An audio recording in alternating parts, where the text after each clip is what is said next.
자, 오늘은 용도 지역에 대해서 알아보도록 하겠습니다. 지금 현재 위치는 국토의 계획 및 이용에 관한 법률 중에 광역도시계획 했고요. 도시군 기본계획 했고, 도시군 관리계획 했고요. 그 도시군 관리계획 중에 용도 지역을 하려고 합니다. 여기서 이 용도 지역, 용도 지구, 용도 구역 요 세 가지를 연이어서 살펴볼 건데요. 이름이 용도까지는 같고 뒤에만 달라서 헷갈리죠? 그래서 이거를 지, 구, 역, 구, 역 이렇게 해서 용도 지역, 용도 지구, 용도 구역 이렇게 순서대로 암기해 놓으세요. 은근히 헷갈리는데 이렇게 확실하게 순서를 암기해 놓고 있으면 좋습니다.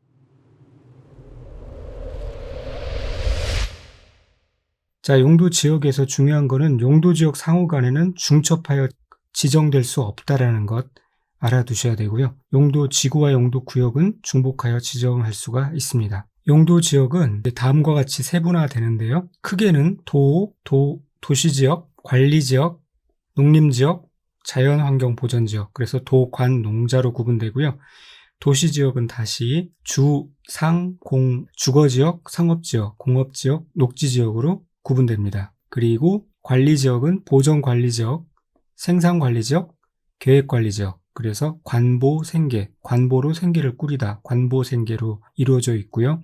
농림지역과 자연환경보전지역은 세분되지 않습니다. 자, 그 다음에 다시 이 주상공록은 21개 지역으로 다시 또 세분되는데요. 주거지역은 1종 전용주거, 2종 전용주거, 1종 일반주거, 2종 일반주거, 3종 일반주거, 그 다음에 준주거지역으로 세분됩니다. 상업지역은 중일요군, 중심상업지역, 일반상업지역, 유통상업지역, 근린상업지역으로 세분됩니다.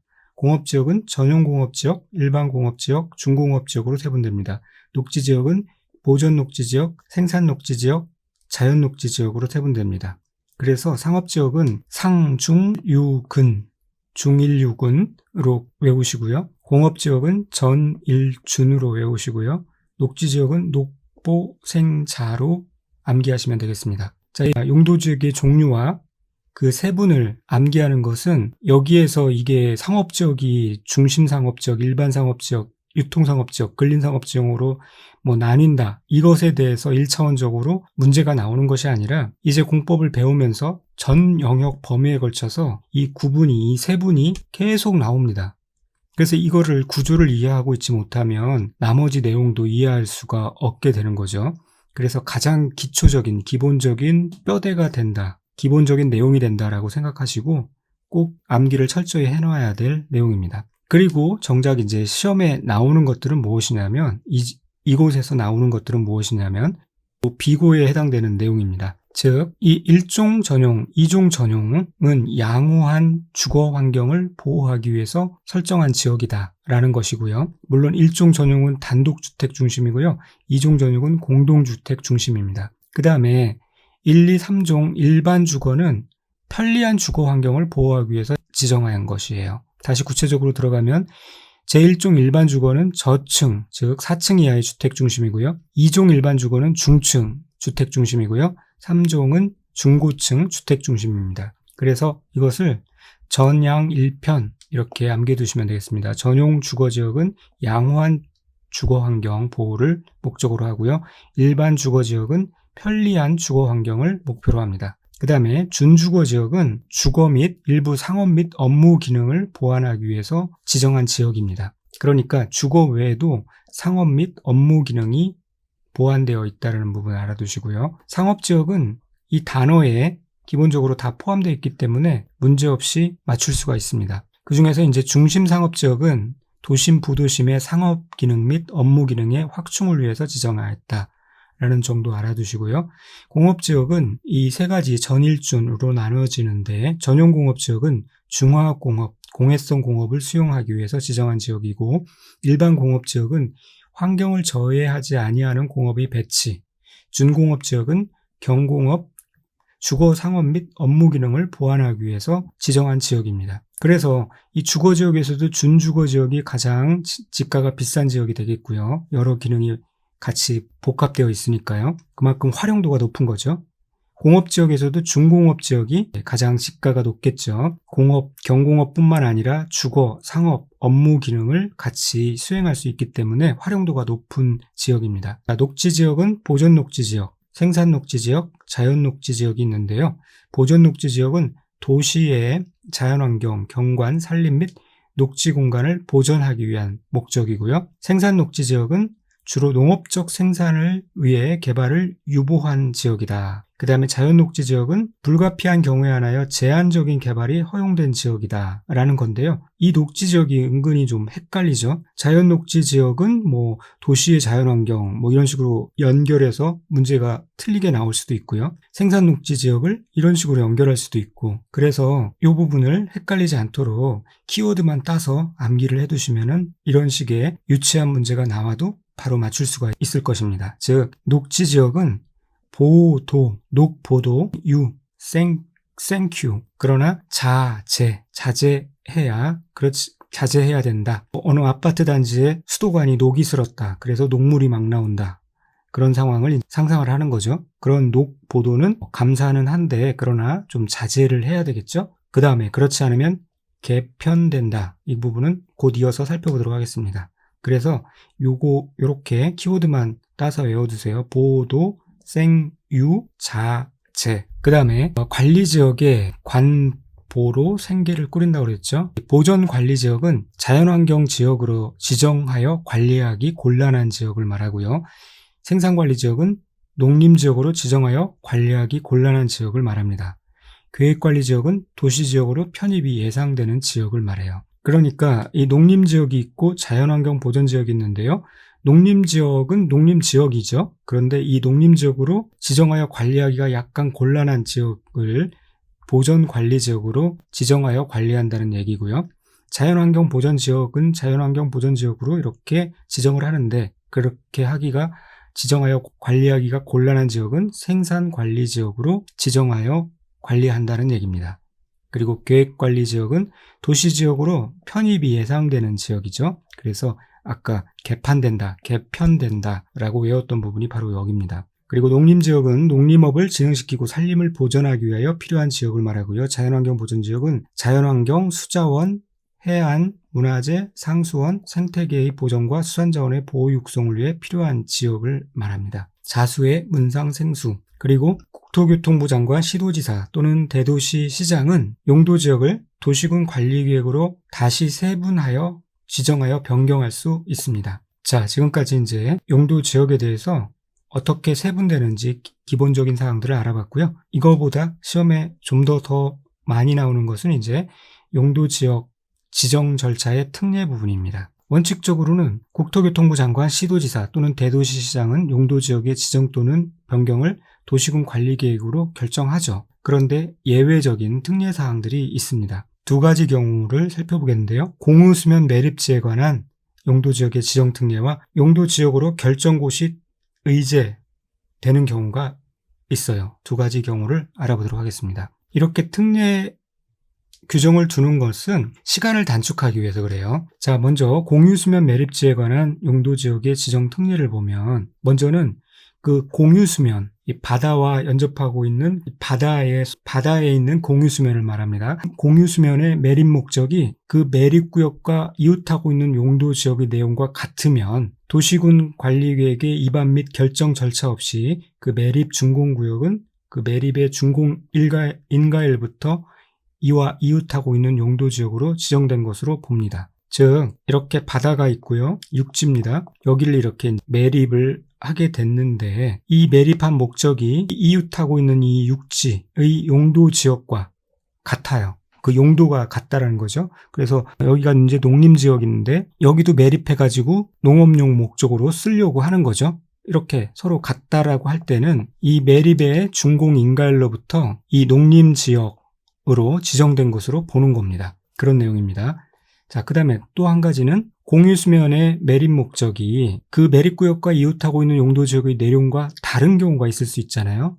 이 경우는 이제 같은 건데 다른 경우가 있을 수 있어요. 혹은 그 매립구역이 둘 이상의 용도지역에 걸쳐 있거나 이웃하고 있는 경우, 그러니까 여기에 이게 농림지역이 아니라 공업지역인 경우죠. 그리고 매립 목적은 농업용이었고요. 이렇게 다른 경우거나 아니면 공업지역과 상업지역이 이렇게 걸쳐 있어요. 이런 경우 복잡하잖아요. 그런 경우는 요것에 대한 특례를 인정할 수가 없으니까 이 매립구역이 속할 용도지역은 이때는 도시군관리계획 결정으로 지정하여야 됩니다. 그런데 이것을 걸치는 부분이 면적이 가장 큰 용도지역으로 지정한다. 뭐 그럴듯해 보이죠. 공업지역이 크니까 공업지역으로 지정해야 된다. 뭐 이런 식으로 그럴듯하게 문장을 만들어낼 수 있는데 속지 않으시길 바랍니다. 자, 이거 알아두셔야 되고요. 그 다음에 또 중요한 거는 다음 내용입니다. 용도지역으로 결정고시의제 특례인데요. 도시지역으로 결정고시의제 하는 경우와 관리지역 안에서의 결정고시의제가 있어요. 먼저 도시지역으로 결정고시의제하는 경우를 보면은 어항구역이 도시지역에 연접한 그런 공유수면인 경우 도시지역으로 의제를 하고요. 항만구역으로서 도시지역에 연접한 경우 용도지역으로 도시지역으로 결정고시 의제합니다. 그 다음에 택지개발지구, 산업단지, 전원개발구역이 있습니다. 그래서 이거를 첫 글자를 따서 어항, 택, 산, 전 이렇게 암기를 해두시면 되겠고요. 다시 체크해야 될 것이 어항. 이 어항은 도시지역에 연접할 때만 해당되는 거죠. 그 다음에 산업단지는 농공단지는 제외한다는 거. 농공단지를 도시지역으로 결정고시 의제할 수는 없죠. 그래서 나머지 산업단지, 국가산업단지, 일반산업단지, 도시첨단산업단지가 해당됩니다. 그 다음에 전원개발사업구역은 도시지역으로 의지되는데 수력발전소나 송변전 설비만을 설치하기 위한 전원개발사업구역 및 예정구역은 그렇지 않습니다. 제외됩니다. 도시지역으로 결정고시 의제되지 않는다라는 것을 알아두시고 관리지역 안에서의 결정고시 의제를 보면 관리지역에서 농지법에 따른 농업진흥지역으로 결정고시된 지역은 농림지역으로 결정고시된 것으로 봅니다. 또 관리지역의 산림 중 산지관리법에 따라 보전산지로 지정고시된 지역은 농림지역 또는 자연환경보전지역으로 결정고시된 것으로 봅니다.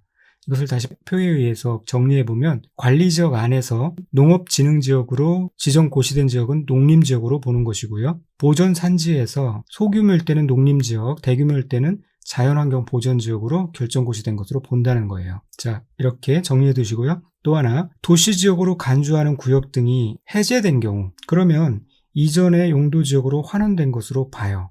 그런데 단 해제의 이유가 개발사업의 완료로 해제되었다고 한다면 이런 경우는 이전 용도지역으로 환원되지 않습니다. 또 도시군관리계획의 총칙에서 살펴봤듯이 용도지역이 환원되는 당시 이미 사업 또는 공사에 착수한 자는 그 환원과 관계없이 그 사업이나 공사를 계속할 수 있는 조항이 있고요. 그 다음에 이제 행위 제한에 대해서 알아볼 건데요. 용도지역에서 각종 행위 제한이 있을 수 있는데 용도지역이 미지정되거나 미세분된 지역에서 행위 제한이 있을 때 어떤 기준으로 그것을 행위 제한을 가하느냐, 그 문제입니다. 결론적으로 말씀드리면 규제가 강한 지역으로 지정된다라는 건데요.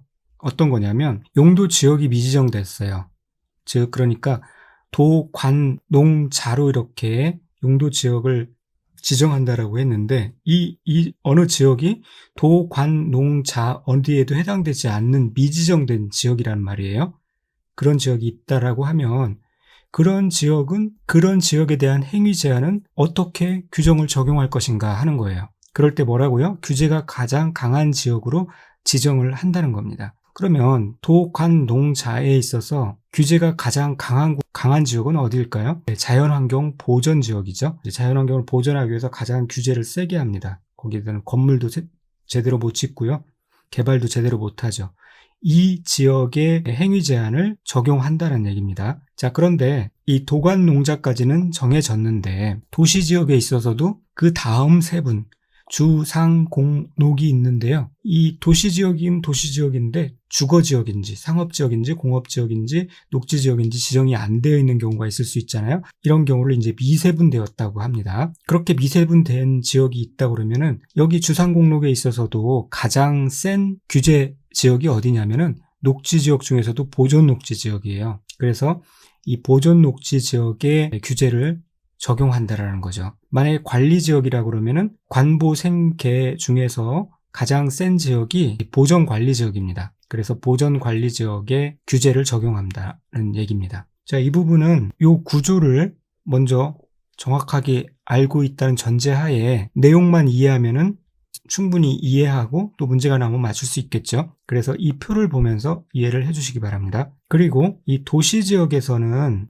좀 도시지역이라는 특수한 환경이 있기 때문에 다른 법률에 의한 행위 제한을 좀 배제하는 그런 경향이, 그게 적용되지 않는 경향이 있는데요. 이 두 가지를 살펴보면 되겠습니다. 도로법에 따라서 접도구역이라는 규정이 있어요. 그래서 고속도로 옆에는 그 녹지 공간 비슷하게 이렇게 공간이 있잖아요. 보통 나무들이 있죠. 그것을 이제 접도구역이라고 하는데, 이 도시지역의 도로에서도 그렇게 도로 옆에 유휴 공간을 놔둘 수는 없죠. 그래서 이 도시지역, 즉 주상공록에서는 이 접도구역에 대한 규정을 적용하지 아니한다는 내용입니다. 그러니까 도시지역에서는 접도구역에서도 건물을 건축할 수가 있게 되는 것이죠. 그리고 또 하나, 농지법에 따른 농지취득 자격증명은 도시지역에서는 적용하지 않습니다. 그런데 다만 도시지역의 녹지지역의 농지로서 도시군 계획시설사업에 필요하지 아니한 농지에 대하여는 그러하지 아니하다. 이 말은 뭐죠? 농지취득 자격증명을 발급받아야 된다는 거죠. 다시 말하면 녹지지역의 농지로서 도시군 계획시설사업에 필요하지 아니한 농지에 대해서는 농지취득 자격증명을 받아야 한다는 거예요. 그런데 녹지지역의 농지로서 그 해당 농지가 도시군 계획 시설 사업에 필요한 경우에는 도시군 계획 시설 사업에 쓸 거니까, 즉 거기에 농사 용도로 농업 용도로 쓸 게 아니기 때문에 농지 취득 자격증명이 원천적으로 불필요하겠죠. 네, 그런 내용입니다. 이해만 하시면 되겠습니다. 자, 그 다음에 용도 지역 안에서의 행위 제한, 건축 제한, 규모 제한에 대해서 알아보도록 하겠습니다. 지정된 용도 지역에서의 건축물이나 그 밖의 시설의 용도, 종류 및 규모 등의 제한에 관한 사항은 대통령령으로 정합니다. 대통령령으로 정하는 것이지 도시군 관리계획으로 정하는 게 아닙니다. 그래서 도시군 관리계획으로 정하지 않는 사항에 제가 지난 시간에 말씀드렸듯이 용도 지역 안에서의 건축물의 건축 제한이 포함되어 있다라고 말했습니다.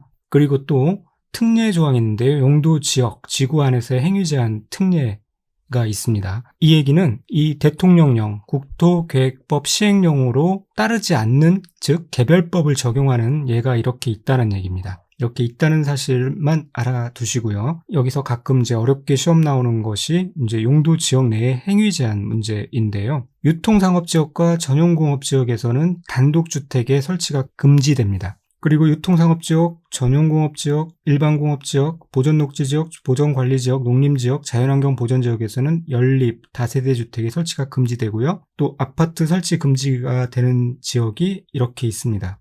헷갈리죠? 그리고 복잡하죠? 그래서 이 부분만 일단 이렇게 좀 암기해 두시고요. 나중에 이제 시험 보기 전에 몇 번 반복하고 들어가시면 되겠습니다. 평상시에는 여기까지 암기할 필요는 없을 것 같습니다. 단독주택, 통전 안돼, 설치 금지, 통전이 아니라 유전으로 암기하시면 더 좋을 것 같습니다. 단독주택은 유전에 설치하면 안 되겠죠. 그리고 연세대에 들어가려면 유전에서 일하면서 뽀뽀하면서 놀자 하면은 안 되겠죠. 그러면 연세대 못 들어갑니다. 유전일 뽀뽀농자. 아파트는 안 되는 지역을 암기해 두시는 게 아니라 설치가 가능한 지역을 암기해 두시는 게 더 좋겠습니다. 아파트를 이전한다. 아파트 전체를 이전을 하려고 그러면은 2, 3일 만에는 안 되죠. 만약에 2, 3일 만에 하려고 그러면은 거의 죽습니다. 준주거. 그래서 아파트 설치가 가능한 지역은 2종 전용 주거와 2종 3종 일반 주거와 준주거는 아파트 설치가 가능합니다. 1종 전용 주거와 1종 일반 주거 지역에서는 아파트를 설치할 수가 없다는 사실을 알아두시고요. 나머지는 상식적으로 알 수 있는 내용입니다. 유치원, 초중고, 고등학교는 전용 공업지역에 설치해서는 안 되겠죠. 일반 음식점도 전용 주거지역에 설치하면 안 될 것입니다. 종교 집회장을 전용 공업지역에 설치할 수는 없겠죠. 자, 그 다음에 이제 건폐율과 용적률에 대해서 암기를 해두셔야 되는데요. 자, 다음과 같습니다. 이것들을 이제 달달 외우셔야 되는데 여기에서는 한 문제 충분히 나올 수 있기 때문에 외우면 맞고 외우지 못하면 눈 뜨고 틀리는 게 이제 이 부분이기 때문에 여기서 나오는 문제를 꼭 맞춰야겠죠. 자, 먼저 우리가 이미 도, 관, 농, 자는 외우고 있고요. 도시지역이 주, 상, 공, 녹으로 되어 있다는 것 암기하고 있습니다. 그 다음에 주거지역이 전, 일, 준으로 되어 있다는 것, 상업지역이 중, 일, 유, 근, 공업지역이 전, 일, 준, 녹지지역이 녹보생자, 관리지역이 녹보생계, 관보생계. 이 부분은 완전히 구조를 암기하고 있다는 전제하에 건폐율의 한도입니다. 즉 무슨 말이냐면 일종 전용 주거에는 50%까지 건폐율을 허용할 수 있다라는 얘기고요. 또 일종 전용 주거에서는 50에서 100%까지 용적률을 줄 수 있다라는 얘기예요. 그래서 이 가장 큰 한도만 이제 숫자를 외우는 것이죠. 그래서 먼저 건폐율을 보면은 556657 이렇게 암기하기도 하는데요. 주거지역은 주 567 3호하면서 살자. 에듀윌의 모델이었던 서경석 씨가 이제 이 부분을 암기할 때 썼던 그 암기 코드를 제가 응용해서 다시 좀 바꾼 겁니다. 주 567 3호하면서 살자. 그래서 주거지역 5, 6, 7, 일종 전용 50%, 이종 전용도 마찬가지고요. 일종 일반 60%, 이종 일반 60%, 준주거 70%, 그 중에 3종 일반이 이제 좀 다르죠. 3, 5에서 3, 50% 이렇게 암기해 두시고요. 친구 상구가 있어요. 상구. 이 중, 1, 6은 순서대로 외우는 겁니다. 상구야, 빨리 칠하자. 페인트를 칠하는 상황이죠. 주 5, 6, 7, 3호 하면서 사는 건 좋은데 상구야, 정신 차리고 빨리 칠하자. 그러다가 그렇게 탱자 일하다가 공 칠라. 왜냐하면 공업지역은 전 일준 모두 70%입니다. 70% 이하입니다. 그리고 나머지는 다 20%예요. 녹지지역, 관리지역, 농림지역, 자연환경보전지역 다 20%인데 그 중에 계획관리지역만 40%예요. 그래서 나머지는 20%다라는 것, 그리고 계획관리지역만 40%라는 것을 암기하기 위해서 그 나이에 개사 살면 되겠어? 개사는 이제 닭장을 말하죠. 다시 건폐율에 대해서 암기 코드를 정리해보면 주 5, 6, 7, 3호 하면서 사는 건 좋은데 상구야 빨리 칠하자. 그러다 공 칠라. 그 나이에 개사 살면 되겠어? 닭장 살면 되겠어? 그렇게 이 부분을 여러 번 반복해서 암기해 두시면 되겠고요. 그 다음에 이제 용적률에 대해서 보면은 이제 스토리를 이어가겠습니다. 이 상구라는 이 주인공이 이렇게 페인트 칠하면서 살다가 이제 정식으로 회사에 취업을 했어요. 예를 들어서 용적이라는 회사에 취업했다고 하자고요. 그랬는데 아주 대우가 좋아요. 주거는 100% 해결해줘요. 주거는 100% 해결해주노. 주거는요 100 플러스 5라는 얘기입니다. 100부터 시작해서 플러스 5, 100풀 해결해줘요. 그래서 이 순서대로 50%씩 증가합니다. 그런데 특징적인 게 아까도 건폐율도 그랬듯이 이 준주거 지역만 좀 특이하게 적용이 됩니다. 껑충 띄어서 300%에서 500%가 돼요. 그래서 준 100% 해결해 준호 500%가 되고요. 그런데 이 회사가 상업지역인 1005동에 있다 보니까 마일을 입고 다녀야 돼요. 상업지역 1500%부터 시작하죠. 그리고 마이너스 200씩 됩니다. 마일을 입고 다니는 거예요. 1300, 1100, 900 이렇게 진행됩니다. 그리고 이 공업지역 공부는 300% 지원해줘요. 공부를 한다 그러면은 300%나 지원해 주는 겁니다. 300 플러스 5. 그래서 300, 350, 400 이렇게 지원해 주고요. 그래서 이 상구가 열심히 일해서 첫 월급을 타서 나팔바지와 생자개장을 100만 원 주고 샀어요. 무슨 말이냐면 나머지는 다 80이라는 거예요. 그런데 요 생자와 계획관리지역만 100%라는 얘기입니다. 생자개장을 100만 원 주고 샀다는 얘기죠. 자, 이 부분도 좀 말이 우습고 하지만 그냥 아무 개연성 없이 외우는 것보다는 이렇게 스토리를 만들어서 외우는 게 그나마 좀 쉬울 거예요. 그래서 이것을 몇 번 반복하면서 계속 암기해 두시고 여기서 나오는 거는 100% 맞을 수 있도록 해주시기 바랍니다. 이제 실제로는 시험에 나오면은 헷갈릴 거예요. 그럴 때 이제 해당되는 부분을 문제 옆에다 간단하게 써놓고 그 다음에 문제를 풀면은 쉽게 풀릴 수 있을 겁니다. 자, 다음 시간에는 용도 지구에 대해서 알아보도록 하겠습니다. 감사합니다.